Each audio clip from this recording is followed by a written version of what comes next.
कभी कभी हमारे आसपास ऐसी आंखें होती हैं जिन्हें हम देख नहीं पाते, पर वो हमें हर पल देख रही होती है। क्या आप कभी सोचते हैं कि शहर की भीड़ में कौन आपको देख रहा है? कौन सी परछाई आपका पीछा कर रही है? आपका डियर लिसनर्स, हमारे चैनल पर स्वागत है, जहां कहानियां सिर्फ सुनी नहीं जाती, महसूस की जाती हैं। आज हम आपके लिए लेकर आए हैं कोरियन मूवी कोल्ड आइज, एक ऐसी थ्रिलर जो आपको सोचने पर मजबूर कर देगी कि हमारे चारों ओर कितनी आंखें हमें हर पल देख रही हैं। शहर की भीड़-भाड़ वाली मेट्रो में एक इंसान फोन पर बात कर रहा है। ये इंसान है जेम्स, एक खतरनाक क्रिमिनल। उसी ट्रेन में एक लड़की है, युनजो, जो एक अधेड़ उम्र के आदमी पर नजर रखे हुए है। अचानक उस आदमी का न्यूज़पेपर एक औरत से टकराकर गिर जाता है। तभी जेम्स ट्रेन से उतरते हुए युनजो से टकरा जाता है। ये तीनों एक दूसरे को नहीं जानते, लेकिन एक ही स्टेशन पर उतरते हैं। युनजो उस आदमी का पीछा करते हुए एक रेस्टोरेंट पहुंचती है। इधर हम एक मोटे आदमी मैक्स को देखते हैं, और फिर हम एक बिल्डिंग पर जेम्स को देखते हैं, जो रेडियो के जरिए किसी से बात कर रहा है। तभी एक ब्लास्ट होता है। जेम्स ने पास की एक बिल्डिंग के पार्किंग में बॉम्ब रख दिया था, जिसे वो ब्लास्ट कर देता है। इस केओस का फायदा उठाकर कुछ लुटेरे बैंक में घुसकर सब लूट लेते हैं। जेम्स को पुलिस आती दिखाई देती है। वो तुरंत मैक्स को इन्फॉर्म करता है, जो एक ट्रक से पुलिस का रास्ता ब्लॉक कर देता है। ये लोग चोर हैं, जो परफेक्टली प्लान्ड रॉबरीज करते हैं। सीन बदलता है, और वो आदमी युंजो के पास आता है और कहता है, मैं देख रहा हूँ तुम मेरा पीछा कर रही हो। तुम कल भी मुझ पर नजर रख रही थी, आज मेट्रो में भी, और अब यहाँ रेस्टोरेंट में भी। युंजो कहती है कि ये उसकी गलतफहमी है और जाने लगती है, लेकिन वो आदमी उसका हाथ पकड़ लेता है और मेट्रो की उस औरत के बारे में डिटेल्स पूछता है। युंजो सभी सवालों के सही जवाब देती है, सिवाय एक के, न्यूज़पेपर कहाँ गया? वो आदमी कहता है, हमें तुमसे बेहतर उम्मीद थी, और चला जाता है। युंजो न्यूज़पेपर को चेक करती है और पाती है कि उस पर लिखा है, यू आर सिलेक्टेड। ये एक टेस्ट था, और वो पास हो गई। अब वो एक सर्वेलेंस एजेंट बन गई है। दूसरी तरफ रात के अंधेरे में चोर अपना हिस्सा बांट रहे हैं।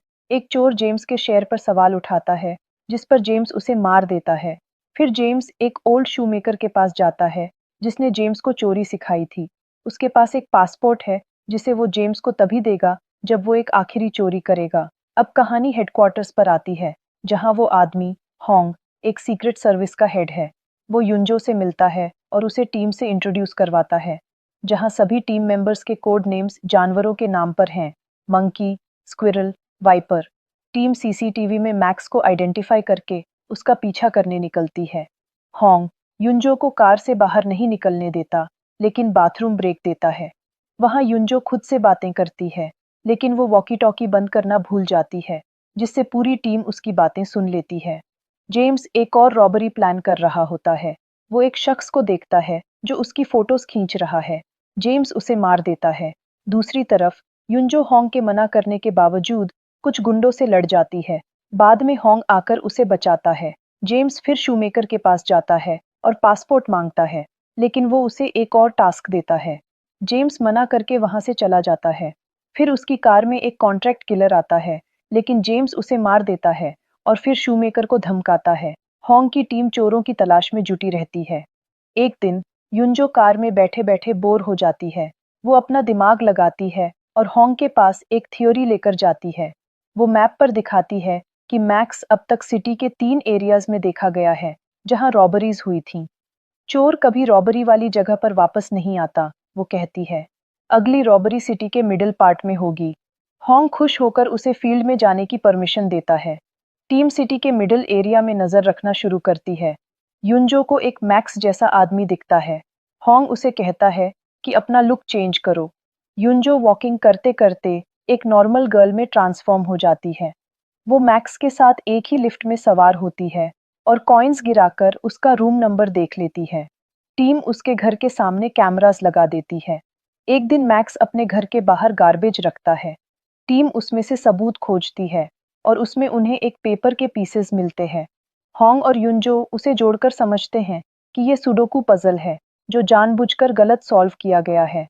अगले दिन होंग उस बिल्डिंग में जाता है जहां जेम्स ने फोटोग्राफर को मारा था। घंटों दिमाग लगाने के बाद होंग समझता है कि कोई चोरों को इंस्ट्रक्शंस दे रहा है। टीम को पता चलता है कि पजल का आंसर शहर के स्टॉक मार्केट का आईपी एड्रेस है। अगली रॉबरी वहीं होगी। टीम स्पाई कैमरास लगाकर चोरों को आइडेंटिफाई कर लेती है। युंजो जेम्स को देखती है, लेकिन ज्यादा ध्यान नहीं देती। जेम्स बिल्डिंग पर जाता है और पुलिस देखकर अपने साथियों को कहता है, वापस आओ, हम रॉबरी नहीं कर सकते। नीचे आते हुए जेम्स को हॉन्ग दिखाई देता है। हॉन्ग को उस पर शक होता है, लेकिन जेम्स किसी तरह भाग निकलता है। एक लंबी चेस के बाद बाकी चोर पकड़े जाते हैं, लेकिन जेम्स बच निकलता है। होंग और युंजो जेम्स को खोजते हुए एक ब्रिज पर आते हैं। उन्होंने अब तक जेम्स को देखा नहीं है, इसलिए होंग टीम से कहता है कि जेम्स को कॉल करो। सैटेलाइट के जरिए वो जेम्स का नंबर ट्रेस कर लेते हैं। कॉल करने पर जेम्स फोन उठाता है, लेकिन साथ ही 3 और लोग भी फोन्स पर बात करने लगते हैं। जेम्स समझ जाता है कि ये ट्रैप है और फोन बंद करके बात करने का नाटक करता है। तभी होंग की नज़र उस पर पड़ती है और उसे याद आता है कि यही वो इंसान था जो स्टॉक मार्केट वाली जगह पर था। होंग जेम्स का पीछा करने लगता है। जेम्स भागते हुए रोड पर आ जाता है, जहां एक उनकी टीम का member squirrel fake traffic police बनकर उससे आईडी प्रूफ मांगता है। युनजो सब देख रही होती है, लेकिन उसे कुछ गड़बड़ लगती है। फिर वो देखती है कि जेम्स ने स्क्विरल को चाकू मार दिया है।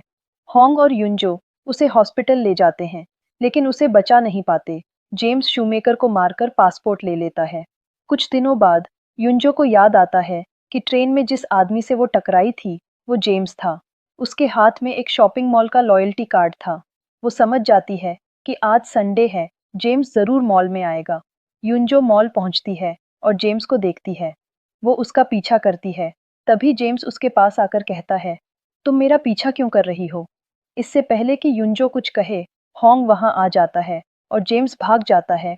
वो टेबल पर रखा चाकू अपने साथ ले जाता है। होंग जेम्स का पीछा करता है, लेकिन जेम्स उसे चाकू मार देता है। युनजो जेम्स के पीछे जाती है, लेकिन बारिश के कारण उसे देख नहीं पाती। वही एजेंसी के लोग होंग को बचा लेते हैं। टीम सैटेलाइट के जरिए नजर रखती है, लेकिन सिग्नल डेड हो जाता है। होंग उन्हें समझाता है कि शहर की बाउंड्री वाला एरिया ही वो जगह है जहां सिग्नल डेड होता है। अब टीम वहां पहुंचती है। युनजो अकेली होती है। तभी जेम्स आकर उस पर गन तान देता है। अब पुलिस वहां पहुंच जाती है और युनजो किसी तरह बच जाती है, लेकिन जेम्स ट्रेन की दूसरी साइड जंप करके भागने लगता है। तभी सामने से होंग आ जाता है और उसे शूट कर देता है।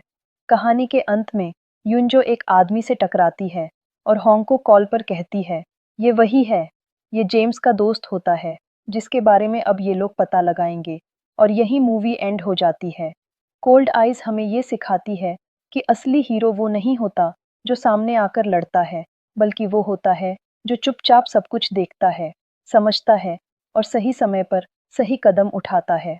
इस मूवी के किरदारों को ना कोई पहचानता है, ना कोई उनका नाम जानता है, लेकिन उनकी नज़रें हर उस खतरे पर टिकी होती हैं जो आम लोगों की नज़रों से छुपा होता है। उनकी जिंदगी में आराम नहीं है, रिश्तों के लिए जगह नहीं है, फिर भी वो दिन रात लोगों की हिफाजत में लगे रहते हैं, बिना किसी शोहरत या तालियों के। ये फिल्म एक सच्चाई दिखाती है कि दुनिया को चलाने वाले अक्सर वो लोग होते हैं जो कभी सामने नहीं आते, वो जो अंधेरे में रहकर उजाला बनाए रखते हैं। और शायद यही बात कोल्ड आइज को इतना खास बनाती है कि ये सिर्फ एक थ्रिलर नहीं, बल्कि उन अनदेखे हीरोज को सलाम है जो हमारी जिंदगी को हर दिन थोड़ा और सुरक्षित बनाते हैं। अगर आपको यह मूवी अच्छी लगी, तो वीडियो को लाइक करें, शेयर करें और हमारे चैनल को ऐसी और वीडियोस देखने के लिए याद से सब्सक्राइब ज़रूर कर लें। फिर मिलते हैं नेक्स्ट वीडियो में। तब तक के लिए goodbye my dear listeners.